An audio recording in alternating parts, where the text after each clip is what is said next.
Unsere erste kleine Bootstour.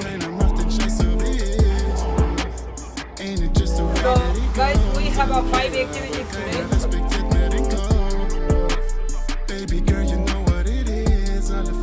Aber keiner macht den Scheiß so wie ich.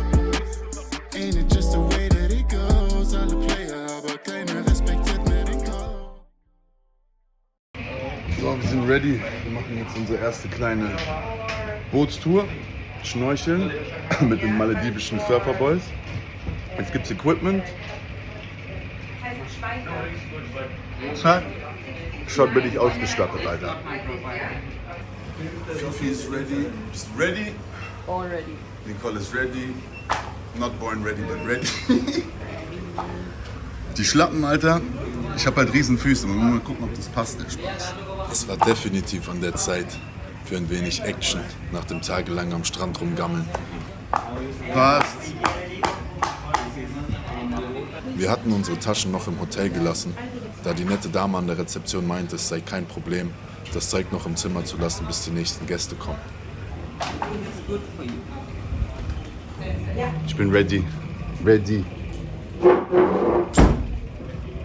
Insgesamt bin ich doch eine sehr fürsorgliche Person, da es in meiner Natur liegt, darauf zu achten, dass es den Menschen um mich herum gut geht.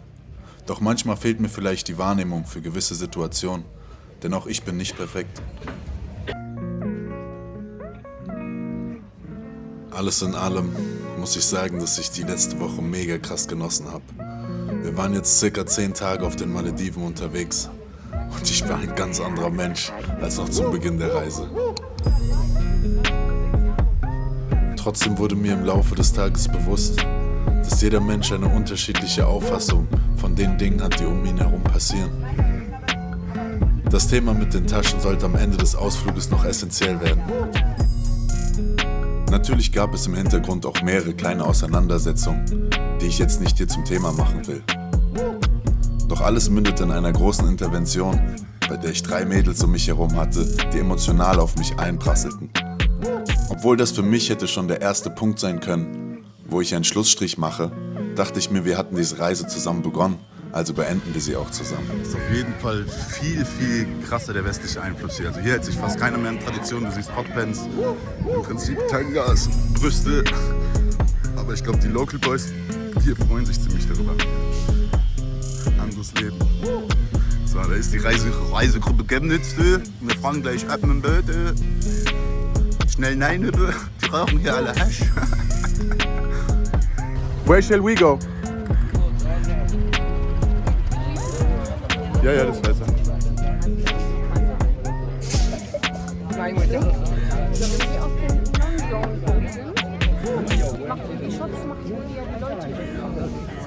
Das könnte für uns eigentlich voll der Vorteil sein, dass wir mit denen sind. Ich hatte während dieser Reise so viele positive Sachen angezogen und merkte, dass es letztendlich nur mit meiner eigenen Einstellung zum Leben zu tun hatte. Denn was erwartet man anzuziehen, wenn man in allem nur Negatives sieht? Irgendwas lag in der Luft.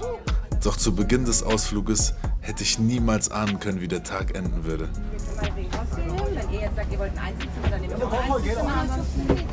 Buxi brauchen Einzelzimmer, ganz klar. Als hätte ich's geahnt. Als hätte ich's geahnt. Ich brauche ein bisschen Peace, ich brauche ein bisschen Ruhe. Ein bisschen Zeit für mich. It's time. Alter, wie der Bart sprießt. Ich muss mich mal rasieren. Bart sprießt wie Sau. Endlich. So, guys, we have a 5 activities today. Das war Rocky. Einer der krassesten, herzlichsten und sympathischsten Menschen, die ich auf der gesamten Reise kennenlernen durfte. 2 points snorkeling, dolphin watching, sandbank and local island visit. So, first of all, Ich verstand mich mit den Jungs direkt auf Anhieb und verbrachte die meiste Zeit entweder vorne auf der Front des Bootes oder oben auf dem Dach. Aber Rocky war eine ganz, ganz spezielle Person und ich bin heute noch mit ihm in Kontakt und hoffe, dass ich ihn bald wiedersehen kann. let us know, okay?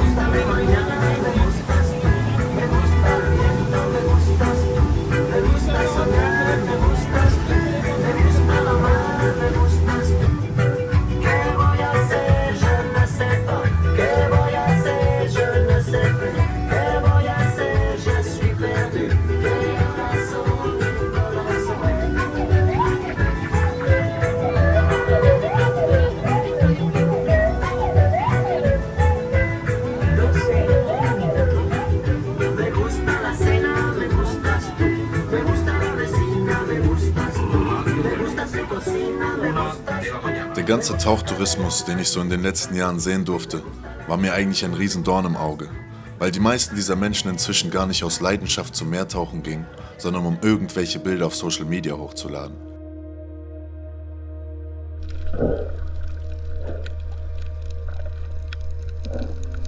Wie vieles tun wir heute noch, um wirklich den Moment zu erleben? Oftmals geht es darum, irgendwas nach außen darzustellen, was viel schöner wirken soll, als es eigentlich eh schon ist. Auch wenn ich persönlich nie eine große Faszination für das Tauchen entwickelte, war das Meer für mich ein faszinierender Ort.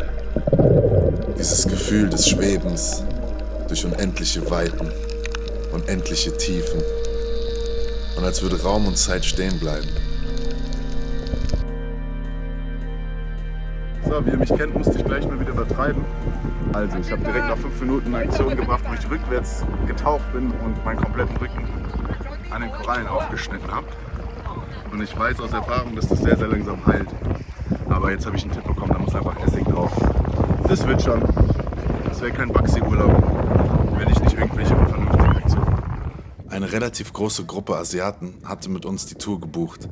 Doch es stellte sich relativ schnell heraus, dass keiner von denen wirklich gut schwimmen konnte. Ich beobachtete gespannt, wie einer der Jungs einer etwas korpulenteren asiatischen Frau erklärte, dass sie doch eine Schwimmweste trägt und nicht von alleine untergehen würde. Und dass sie sich doch bitte nicht mit vollem Gewicht auf ihn stützen solle, während er sie zurück Richtung Boot zog.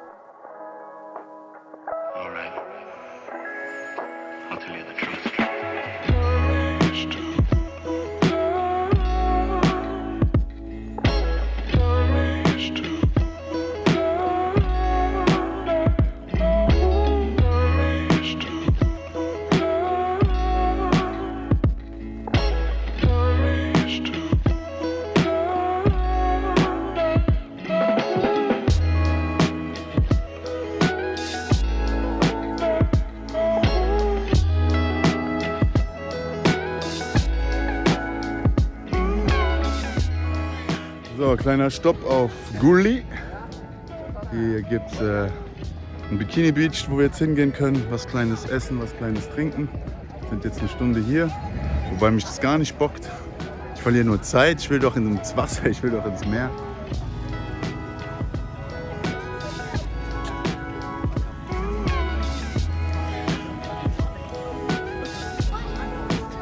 Gang Signs, gang, gang, gang, gang, gang. Einen schönen Juice oder irgendwas jetzt schlimm. Das weiß ich nicht. Spidey hat seinen Sohn jämmerlich im Wasser ertrinken lassen. Er ist nicht reingesprungen und hat ihn gerettet. Kein Local Hero.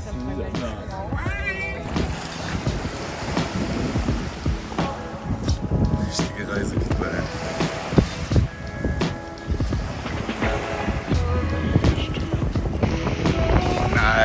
Coconut Boy, Sandy Boy.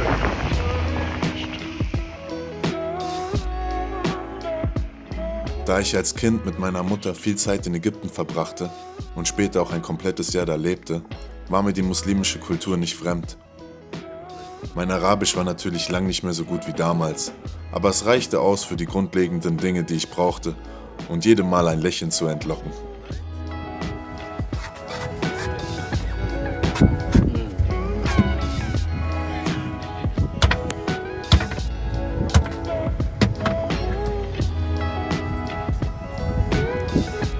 Oh, with love.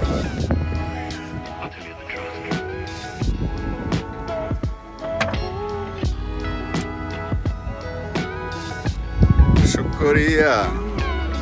Thank you, that looks amazing. Die Coco ist nicht klein. Die ist wieder am Start. Ich habe festgestellt, dass 60% der Menschen, die meine Vlogs bereits gesehen haben, diesen Kanal noch nicht abonniert haben. Wenn ihr den Kanal und mich gerne unterstützen wollt, dann hinterlasst doch gerne einen Daumen nach oben. Und ich freue mich natürlich über jedes Kommentar. Eh? Of course, bro. Of course, I know what you mean. You have a kush? How? Where you grow? You grow? But you...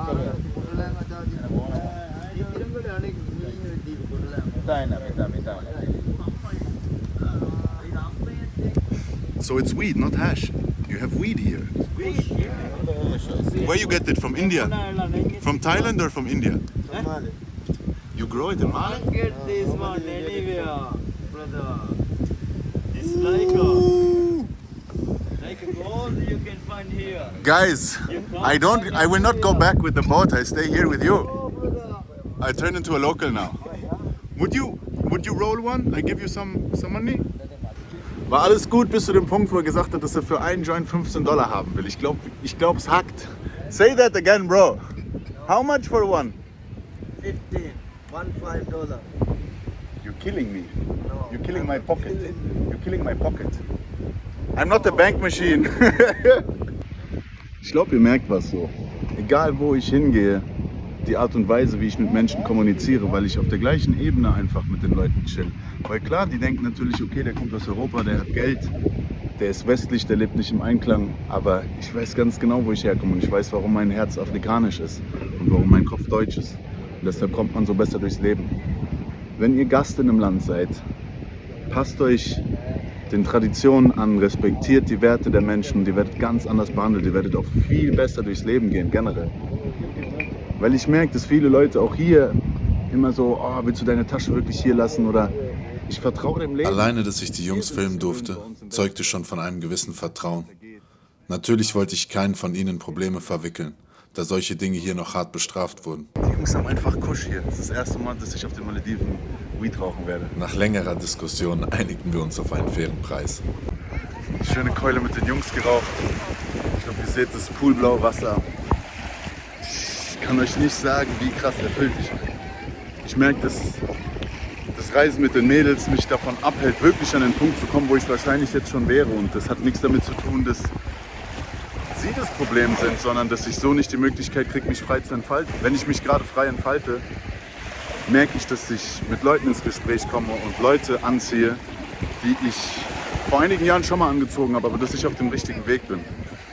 Und ich weiß, dass ich schon immer sehr, sehr große Sachen in meinem Leben vorhatte, aber ich habe mir teilweise nicht nur selbst im Weg gestanden, ich habe mich mit Menschen umgeben, die so klein denken, dass ich mich selber hinterfragt habe. Und das ist einfach vorbei. Ich kann euch nicht sagen, wie gut es mir geht, ey.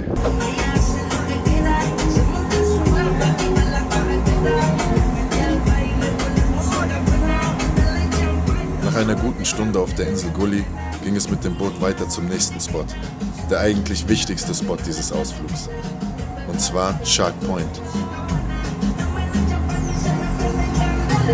So, die Stunde auf der Insel war nice. Das Problem ist, mein Akku ist bald leer. Die Kamera ist dreckig. Wir erreichen den Shark Point. Ihr werdet auf jeden Fall noch was davon sehen, aber ich werde es wahrscheinlich nicht mit dem Handy festhalten können. Aber seid gespannt. Alter, der Kleine ist sowas von ready, ey. Wow, der kann es kaum abwarten. Der hat Bock auf Wrestling mit den Haien, Alter. Was ist hier los? Die Jungs halten Ausschau. So, jetzt legen wir hier Anker. Da ist der erste Hai. Der erste Hai.